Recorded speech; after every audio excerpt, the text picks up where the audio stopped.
country braces for Irma's impact. We've seen reports all week of gas shortages throughout Florida. Now, Gas Buddy analysts are heading south to help track those shortages and work with authorities on getting supplies to areas that desperately need it.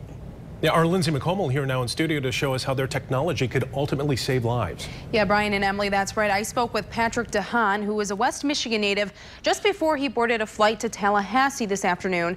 The Gas Buddy app lets drivers report and track prices at the pump. And right now in Florida, it's also monitoring which stations even have gas left, helping people to fill up before Irma hits.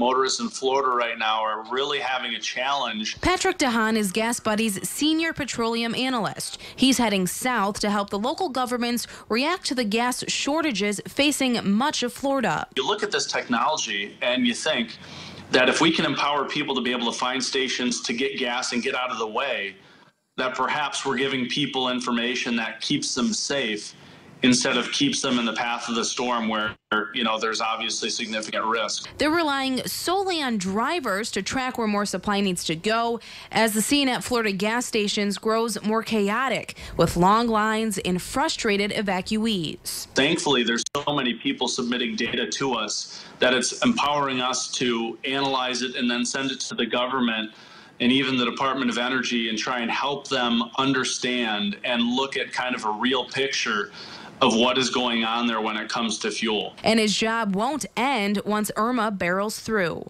After the storm is done, I will also communicate to government what stations have power, what stations don't have power, basically giving them a better picture on where to send fuel, what policy changes that, if they make policy changes, if they start new policies, how those may impact the availability of gas supply. And we will remain in contact with Patrick while he is down in Florida. So far, he says that there should not be any impact at the pump here in West Michigan. Emily.